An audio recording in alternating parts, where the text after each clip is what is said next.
আজ আমি তোমাদের মধ্যশিক্ষা পর্ষদ নির্বাচিত ষষ্ঠ শ্রেণীর কবিগুরু রবীন্দ্রনাথ ঠাকুরের লেখা ধরাতল কবিতাটি আলোচনা করব।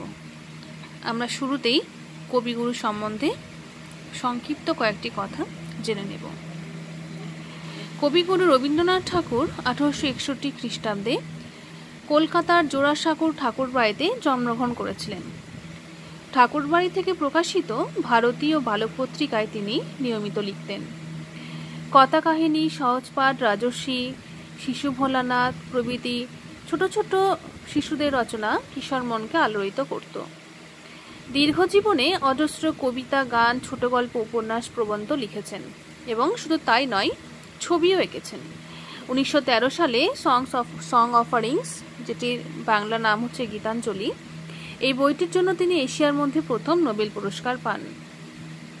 দুটি স্বাধীন রাষ্ট্র ভারত ও বাংলাদেশের জাতীয় সঙ্গীত তার রচনা। ভারতেরটা অবশ্যই জাতীয় স্তোত্র, যাকে ন্যাশনাল অ্যানথেম বলা হয়, আর বাংলাদেশের জাতীয় সঙ্গীত তিনি রচনা করেছিলেন। আমাদের যে আলোচ্য আজকে পাঠ্য কবিতা, এই কবিতাটি কবিগুরু রবীন্দ্রনাথ ঠাকুরের চৈতালি কাব্যগ্রন্থ থেকে নেওয়া হয়েছে। তাহলে তোমাদের পরীক্ষায় যদি এমন প্রশ্ন আসে যে ধরাতল কবিতাটির মূল গ্রন্থ বা ধরাতল কবিতাটির উৎস কিংবা ধরাতল কবিতাটি কোন রচনা থেকে বা কোন গ্রন্থ থেকে নেওয়া হয়েছে, তাহলে তোমরা উত্তর লিখবে যে এটি চৈতালি কাব্যগ্রন্থ থেকে নেওয়া হয়েছে। এবার আমরা আমাদের আজকের মূল আলোচনায় চলে আসি। দেখো, কবিগুরু এখানে ধরাতল সম্বন্ধে যে কবিতাটা লিখেছেন সেটা দেখে আমরা সহজেই অনুমান করতে পারছি যে তিনি যেহেতু প্রকৃতিকে ভালোবাসতেন এবং যতদিন তিনি বেঁচে ছিলেন ততদিন প্রকৃতির সান্নিধ্যে ছিলেন। এই কারণেই কিন্তু যখন কবিগুরু ছোট্ট ছিলেন, বালক ছিলেন, শিশু ছিলেন, তার স্কুল যেতে ভালো লাগতো না। চার দেওয়াল, গণ্ডি, সংকীর্ণ একটা জায়গা তার পছন্দ ছিল না। তিনি সবসময়ের জন্য উন্মুক্ত বাতাস, আকাশ, খোলা জায়গা, গাছপালা এগুলোর সঙ্গে থাকতে এবং সেখানে খেলাধুলা করতে বেশি পছন্দ করতেন এবং প্রকৃতির সঙ্গে নিজেকে মিশিয়ে দিতে পছন্দ করতেন। তো এই কবিতাটা যে ধরাতল অর্থাৎ পৃথিবীর সম্বন্ধে যে একটি কবিতা লিখেছেন, আমাদের পৃথিবী পৃষ্ঠ বা পৃথিবী আশ্রিত গাছপালা, সেই বিষয়ে এটাতে আশ্চর্য হওয়ার কিছুই নেই, কারণ উনি এ ধরনের কবিতা অজস্র লিখেছেন। দেখো, কবিতাটিতে 14টি লাইন আছে। 1, 2, 3, 4, 5, 6, 7, 8, 9, 10, 11, 12, 13, 14 এই ধরনের কবিতাকে সনেট বা বাংলায় চতুর্দশপদী কবিতা বলে। মানে 8 লাইন আর 6 লাইন, 8 6-এর চতুর্দশপদী অর্থাৎ 4টে পদের লাইন বা পদের বা লাইনের কবিতা, যেটাকে সনেট বলা হয়। তো এরকম সনেটও রবীন্দ্রনাথ ঠাকুর বহু লিখেছেন। তো এখান থেকে প্রথম যে 8 লাইন সেটা হচ্ছে অষ্টক এবং পরের যে 6 লাইন সেটাকে বলা হচ্ছে শতক। বোঝা গেল? অর্থাৎ প্রথম থেকে 8 লাইন মানে কটা লাইন হচ্ছে দেখে নাও। 1, 2, 3, 4, 5, 6, 7, 8 এই যে 9 পর্যন্ত হচ্ছে অষ্টক। ঠিক আছে, প্রথম থেকে 9 হচ্ছে অষ্টক, এটাকে অষ্টক বলছি। হ্যাঁ, আর পরেরটুকু হচ্ছে শতক। বোঝা গেল? এই অষ্টক এবং শতক অর্থাৎ চতুর্দশপদী কবিতাটি এবার আমরা আলোচনা করব। কবিতার নাম ধরাতল। আমরা জানি যে পৃথিবীর সমার্থক শব্দ হচ্ছে অবনী, ধরা, তাই তো? বিশ্ব মানে বিশ্ব ব্রহ্মাণ্ড যেটা। ধরাতল কথার অর্থ ধরা মানে পৃথিবী, তল মানে হচ্ছে পৃথিবী পৃষ্ঠ বা পৃথিবীর যে ওপরের যে অংশ সেটাকে বলা হচ্ছে ধরাতল, অর্থাৎ আমাদের এই বিশ্ব ব্রহ্মাণ্ড। তো এবার আমরা দেখি যে কবি কবিতায় কি লিখেছেন। এই যে কবিতাটি রয়েছে, কবিতাটি কিন্তু দ্ব্যর্থক ভাষায় লেখা, অর্থাৎ বলতে পারি কবিতাটির দুটি মানে আছে, দুটি অর্থ আছে। এটি একটি ব্যঞ্জনাময় কবিতা। কবিতাটির একটি অন্তর্নিহিত অর্থ আছে, একটি বহির্নিহিত অর্থ আছে, অর্থাৎ দুই রকম অর্থ করেই আমি তোমাদের কবিতাটি পড়াবো। দুটো অর্থ ভেবেই কবি কবিতাটি লিখেছেন। ছোট কথা, ছোট গীত আজই মনে আসে, চোখে পড়ে যাহা কিছু হেরি চারিপাশে। অর্থাৎ ছোট কথা, কবির মনে হচ্ছে ছোট ছোট কথা মানে হলো বাক্য, ভাষা, আমাদের মুখ থেকে যেগুলো আমরা বার করি, আমাদের যে বাক, সেগুলো হচ্ছে কথা। তো সেই ছোট ছোট কথা, ছোট ছোট গীত, গীত মানে কি গান, ছোট ছোট গান বা ছোট ছোট গানের চরণ বা ছোট ছোট গানের লাইন, সংক্ষিপ্ত গান, সেগুলো কবির আজকে খুব মনে পড়ছে। মনে পড়াটাই স্বাভাবিক। আমরা জানি রবি ঠাকুর কিন্তু গান, প্রকৃতি, ছবি আঁকা এগুলো নিয়েই থাকতে ভালোবাসতেন। তিনি অত্যন্ত প্রতিভাময়ী এবং বিভিন্ন ধরনের বস্তুর মধ্যে, বিভিন্ন ধরনের প্রকৃতির উপকরণের মধ্যে, উপাদানের মধ্যে তিনি অনেক কিছু খুঁজে নিতে পারতেন, দেখে নিতে পারতেন, আবিষ্কার করতে পারতেন। কবির আজকে সেগুলো মনে আসছে। চোখে পড়ে যাহা কিছু হেরি চারিপাশে, অর্থাৎ চোখে যা যা কিছু পড়ছে, চোখে কি কি পড়তে পারে? চোখে প্রকৃতির গাছপালা, নদী নালা, তাই তো, বিভিন্ন ধরনের পাখি, কীট পতঙ্গ, মানুষজন, যে কোনো গ্রাম, পুকুর, যা কিছু চোখের ওপরে পড়ছে বা যা তিনি দেখছেন চোখের সামনে, যে জিনিসগুলো তিনি উপলব্ধি করছেন, অনুভব করছেন, সেগুলো তিনি সমস্ত কিছু চারিদিকে দেখছেন। হেরি কথার অর্থ হচ্ছে দেখা, অর্থাৎ চোখের সামনে যা কিছু পড়ছে সমস্তটা কিন্তু তিনি হেরি, এখানে হেরি বলতে শুধু দেখা নয়, হেরি বলতে তিনি খুব ভালো মতো সেগুলোকে পর্যবেক্ষণ করছেন, মন দিয়ে দেখছেন এবং হৃদয় দিয়ে উপলব্ধি করছেন, অনুভব করছেন, সেগুলোকে নিয়ে ভাবছেন, কল্পনা করছেন। আমরা যখন কোনো একটা জিনিস দেখি, একবার দেখলাম, তাকালাম, বুঝলাম, ঠিক আছে, কিন্তু কোনো জিনিস যদি আমাদের ভালো লাগে, কোনো গাছের ফুল বা কোনো গাছের আকৃতি বা কোনো নৌকা বা কোনো নদী বা প্রাকৃতিক সৌন্দর্য, সেগুলোকে আমরা বারে বারে দেখি, বারবার সেগুলো দেখতে আমাদের মন চায়। আমি যেন চলিয়াছি বাহিয়া তরণী। দেখো এইখানে এই লাইনটাতে আমি তোমাদের বলছি, এই লাইনটাকে আমরা দুরকমভাবে ভাবতে পারি। একটা হচ্ছে যে কবি তরণীতে বসে আছেন, নৌকার মধ্যে বসে আছেন এবং সে নৌকাটা বেয়ে বেয়ে যাচ্ছে, মাঝি নৌকাটা বাইয়ে নিয়ে চলে যাচ্ছে এবং নৌকাতে যেতে যেতে কবি দুধারে যা কিছু দেখছেন, দুটো পারে সমস্তটা কিন্তু তিনি ভালো মতো উপলব্ধি করছেন। এটা একটা অর্থ হতে পারে।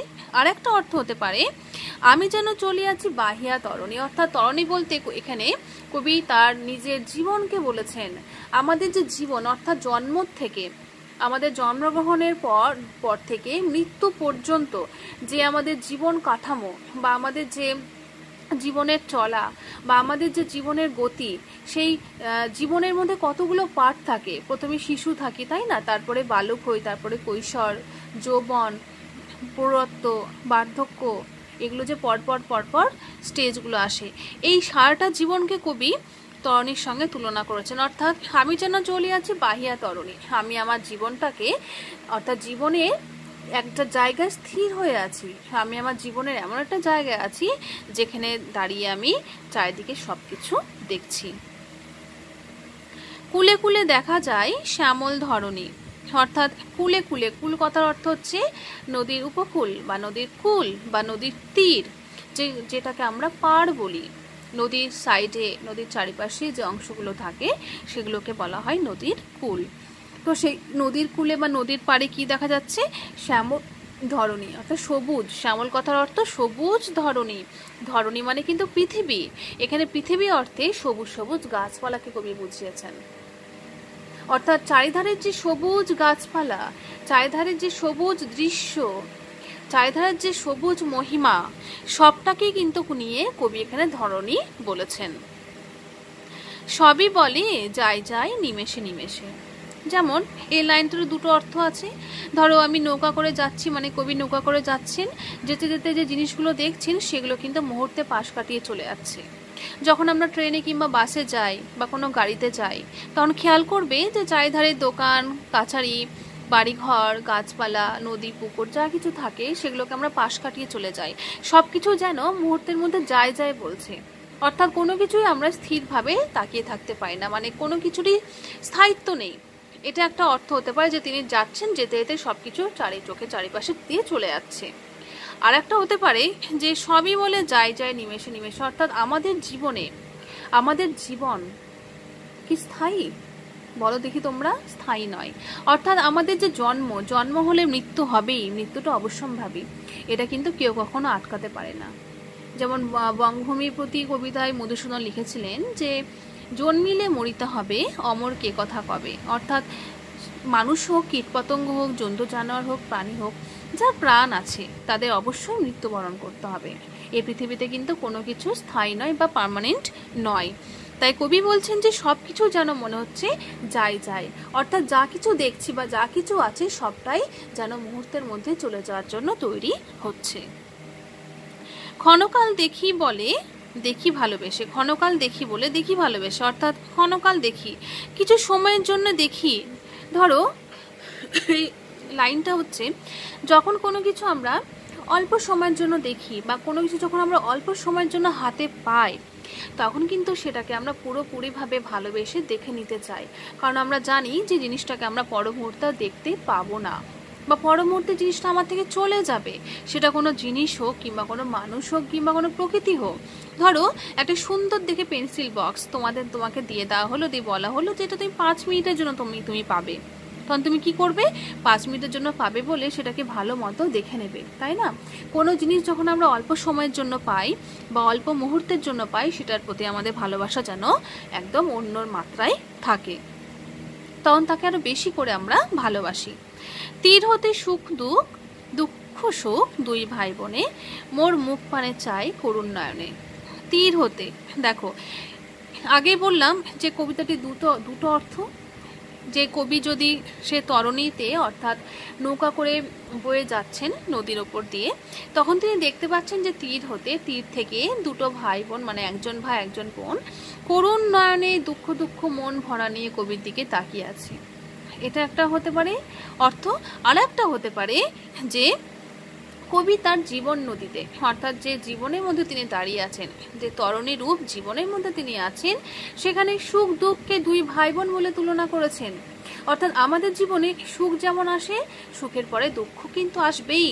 কোনো মানুষ নেই পৃথিবীতে যাদের জীবনে সুখ শুধু সুখই রয়েছে কিংবা দুঃখ শুধু দুঃখই রয়েছে। দিনের পরে যেমন রাত আসে, রাতের পরে যেমন দিন আসে, ঠিক তেমনভাবে যার কোনো জীবনে দুঃখ থাকলে সেটা মিটে গিয়ে যেমন সুখ আসবে, তেমন সুখ থাকলে দুঃখ কিন্তু আসবে। সবটাই নিয়ে মানুষের জীবন। তো আমাদের জীবনে সুখ দুঃখ নামে দুজনের ভাইয়ের বোনের উপস্থিতি রয়েছে। তাহলে এই দুটো করে অর্থ কিন্তু তোমাদের মনে রাখতে হবে। মোর মুখ পানে চাই করুণ নয়নে। কবি তার জীবনে অনেক দুঃখ কষ্ট সহ্য করেছেন, অনেক মৃত্যু, একাধিক মৃত্যু তার জীবনের নিকট আত্মীয়দের, নিজেদের ছেলে মেয়েদের মৃত্যু অর্থাৎ পুত্র কন্যাদের মৃত্যু কবিকে সহ্য করতে হয়েছে।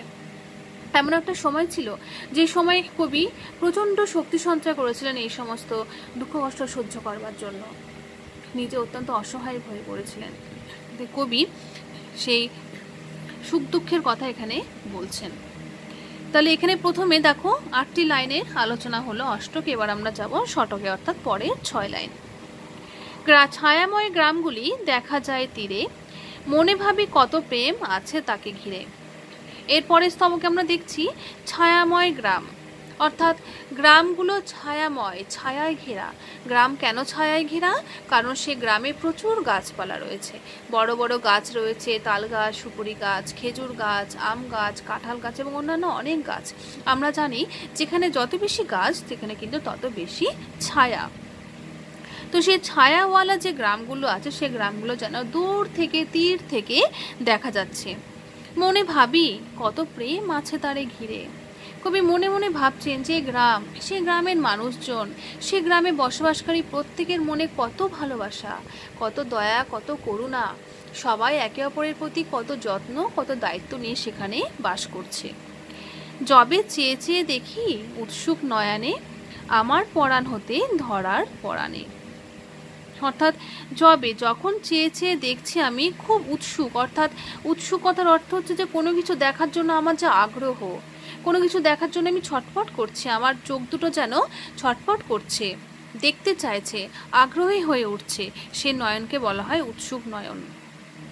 যখন আমি চেয়েছি সেগুলোকে আমি উৎসুক নয়নে দেখছি, আমার নয়নটা পিপাসার্ত, চাইছে সেগুলো দেখতে, এই গাছপালাগুলো, তাদের ভালোবাসাগুলো। আমার পরাণ হতে ধরার পরাণে, অর্থাৎ আমার প্রাণ হতে, পরাণ মানে প্রাণ, আমার প্রাণ থেকে সেগুলোকে যেন আমি আমার পৃথিবীর প্রাণে গিয়ে দেখতে পারি, আমার প্রাণটা যেন সেই পৃথিবীর প্রাণের মধ্যে মিশে যায়। ভালো মন্দ, দুঃখ সুখ, অন্ধকার আলো, মনে হয় এই সব নিয়ে ধরণী ভালো। এই শেষের 2 লাইন তোমাদের যে একটা কবিতা আছে, এই বইয়ের শুরুতেই একটা কবিতা তোমাদের ছিল যে ভালো মন্দ যাহাই আসুক সত্যের এলো সহজে, মানে বোঝাপড়া একটা কবিতা রয়েছে। সেই কবিতাটি, এটা মনে হয় অষ্টম শ্রেণীতে রয়েছে কবিতাটা, বোঝাপড়া। সেখানে লেখক কবি বলেছেন যে সেই কবিতার মতো এখানে দুটো লাইন রয়েছে যে ভালো মন্দ দুঃখ সুখ অন্ধকার আলো।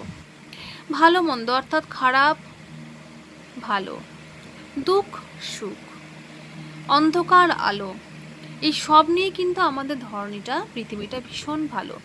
অর্থাৎ মানুষের বেঁচে থাকতে গেলে যেমন সব রকমের জিনিস লাগে, সব রকমের প্রয়োজন লাগে, সব শ্রেণীর মানুষের দরকার হয়। ধরো তোমাদের একটা উদাহরণ দিচ্ছি, যে পৃথিবীতে যদি শুধুমাত্র ধনী মানুষের জন্ম হতো, গরিব অসহায় মানুষ যদি না থাকতো, তাহলে চাষবাস কে করতো? কৃষক কারা হতো? কিংবা রিক্সা কারা চালাতো? বা কোনো গাড়ি কারা চালাতো? অটো কারা চালাতো? কারা জুতা পালিশ করতো? কারা ড্রেন পরিষ্কার করতো? অর্থাৎ এই পৃথিবীতে সব রকমের সমস্ত শ্রেণীর মানুষের প্রয়োজন। শুধুমাত্র এক শ্রেণীর মানুষদের কিন্তু পৃথিবী চলবে না। সমস্ত শ্রেণীর মানুষ আছে বলে কিন্তু পৃথিবীতে ভারসাম্যটা রক্ষিত হয়েছে, বাস্তুতন্ত্র রক্ষিত হয়েছে। যেমন ধরো বাঘ, হরিণ, খরগোশ, তাই তো এক একটা প্রাণী এক একজনকে খেতে থাকছে, একটা বংশ পরম্পরা এভাবে সার্কেল হয়ে যাচ্ছে। যে ব্যাঙকে সাপ খাচ্ছে, সাপকে তারপরে বেজি খাচ্ছে, বেজিকে বাঘ খাচ্ছে, এইরকমভাবে যে একটা ভারসাম্য। ঠিক তেমনভাবে শুধুমাত্র শুধুমাত্র দিন থাকলে কিন্তু পৃথিবী চলতো না। যদি এমন বলা হয় যে রাত্রি আসবে না, শুধুমাত্র দিন থাকবে, সূর্যের আলো থাকবে, তাহলে কি মানুষ বাঁচতে পারতো? সূর্যের আলোই পারতো না। সারাটা জীবন আমাদের পৃথিবীটা এরকম উত্তপ্ত হয়ে থাকতো, মানুষ কিন্তু মারা যেত। তাই মানুষের বাঁচার জন্য যেমন দিনের প্রয়োজন হয় তেমন রাতের প্রয়োজন হয়, যেমন সুখের প্রয়োজন হয় তেমন দুঃখের প্রয়োজন হয়। দুঃখ না থাকলে মানুষ কিন্তু সুখের মর্মটা বুঝতে পারতো না। দুঃখের পরে যেমন সুখ আসে, ঠিক তেমন রাতের পরেই দিন আসে।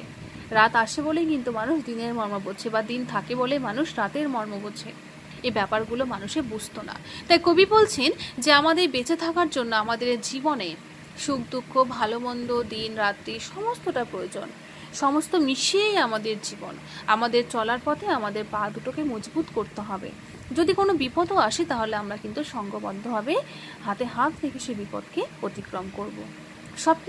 সবকিছুর সম্মুখীন হতে যেন আমরা পারি। তো এই হচ্ছে ধরাতল কবিতা। কবি এই ধরাতল অর্থাৎ পৃথিবীটাকে নিয়ে এভাবেই আলোচনা করেছেন।